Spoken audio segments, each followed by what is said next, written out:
Assalamualaikum warahmatullahi wabarakatuh.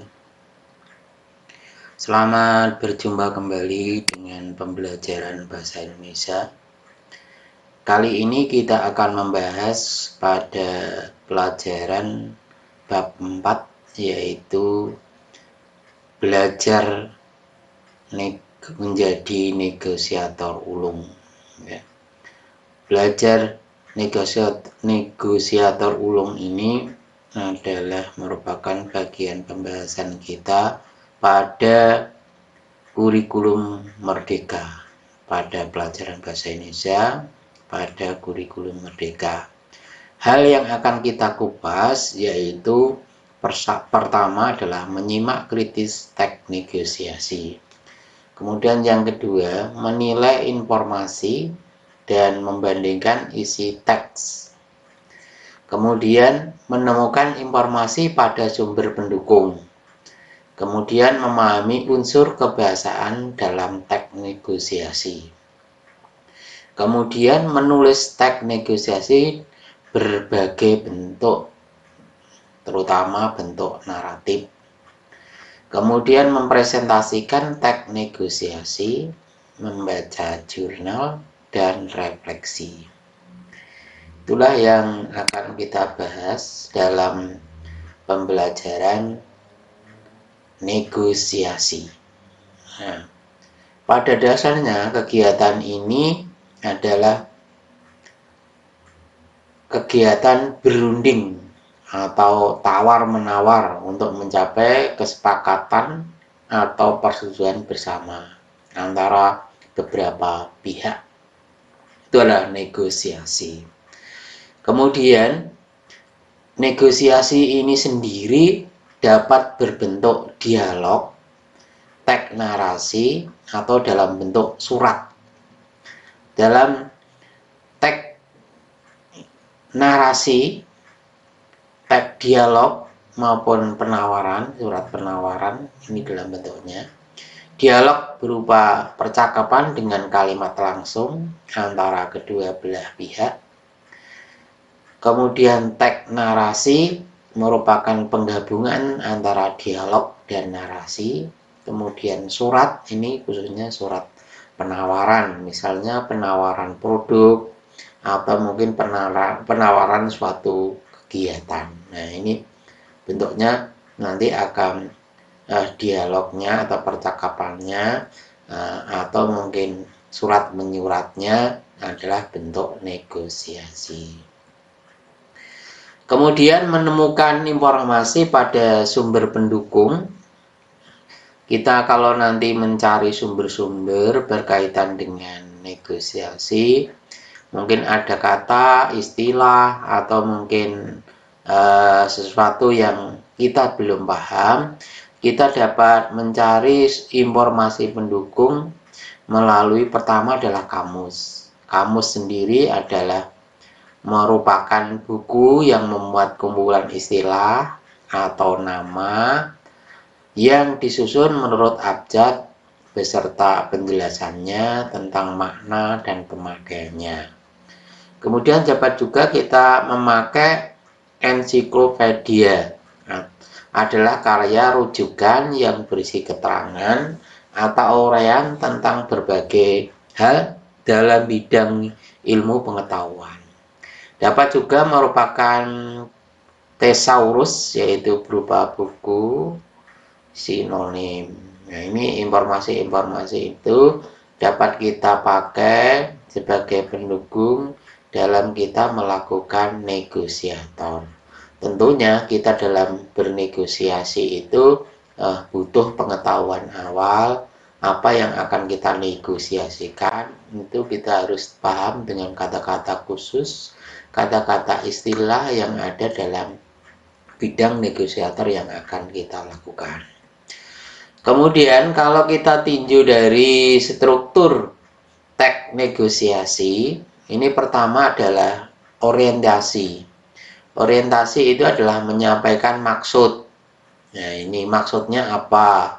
Maksudnya ingin menawarkan mungkin produk tertentu, mungkin bisa produk sampo tertentu, sampo terbaru, atau mobil terbaru, atau mungkin apa saja yang maksudnya itu untuk apa, atau mungkin menawarkan suatu kerjasama, atau mungkin yang lain. Ini orientasi, jadi menyampaikan maksud. Kemudian pengajuan ini berisi menyanggah dengan alasan tertentu menggunakan argumentasi. Nah, ini kalau kita mengajukan suatu penawaran pada produk tertentu, tentu akan ada pertanyaan-pertanyaan yang mengacu pada produk tadi. Maka kita harus pandai-pandai menggunakan argumentasi dan meyakinkan bahwa produk yang kita tawarkan itu bagus. Kemudian kalau sudah yakin, tentunya akan terjadi penawaran. Penawaran ini bisa juga berupa penolakan. Penolakan itu kalau apa yang kita sajikan tadi tidak cocok dengan apa yang menjadi lawan bicara kita. Nah, kemudian dapat juga menjadi persetujuan, terjadi kesepakatan antara penawar dan pengaju. Nah, itu. Kemudian kalau kita berbicara, namanya kita berbicara dengan orang lain, itu juga perlu kaidah atau tata cara yang baik yang kita lakukan agar lawan bicara kita, lawan negosiator kita itu sepakat dengan apa yang kita ajukan.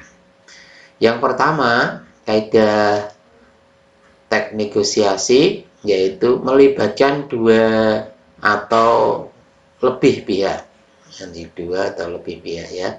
Kemudian berupa kegiatan komunikasi langsung, jadi komunikasi langsung. Kemudian mengandung konflik. Konfliknya apa? Yaitu pengajuan negosiasi tadi. Kemudian menyelesaikan tawar-menawar.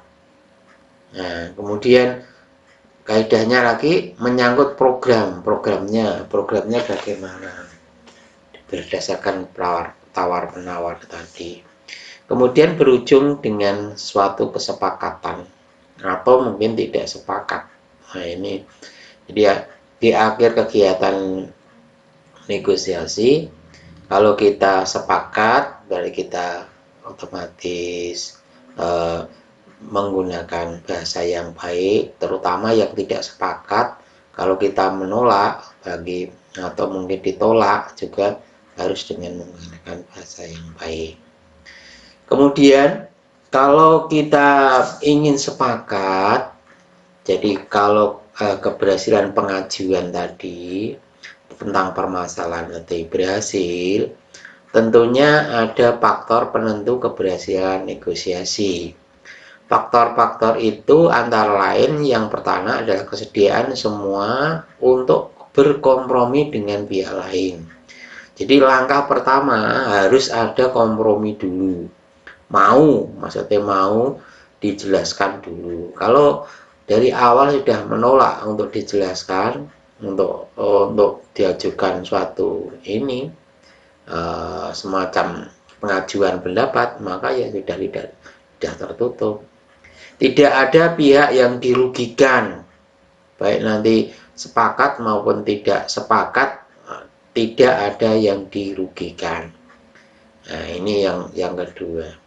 Kemudian ketiga, kesepakatan yang dicapai bersifat praktis, dapat dilakukan.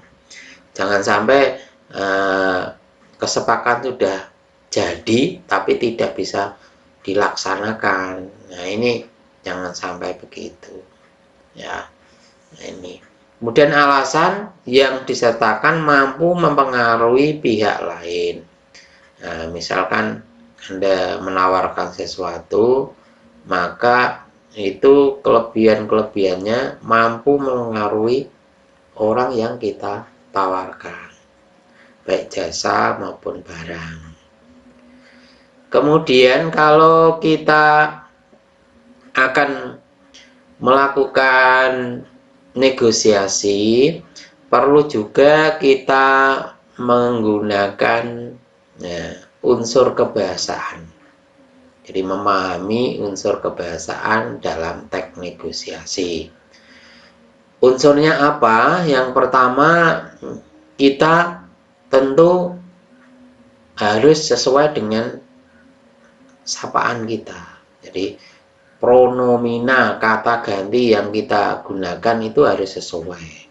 Kepada siapa harus sesuai. Nah, ini pronomina adalah kata ganti orang. Jadi misalnya ini contohnya, penjual, selamat pagi, mau cari pakaian jenis apa, Bu? Nah, kata Bu ini adalah sebagai kata ganti, ya, sebagai sapaan lah istilahnya. Ya. Kemudian kata ganti yang dipakai apa? Yaitu saya. Pembeli, saya mencari pakaian seragam untuk anak sekolah. Adakah? Ya, misalnya gitu.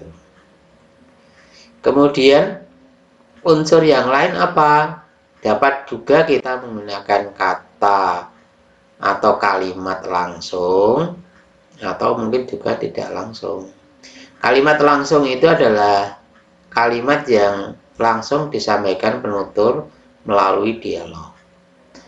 Umumnya ditandai dengan tanda kutip. Misalnya ini, pembeli, maka permisi, di sini jual tas juga.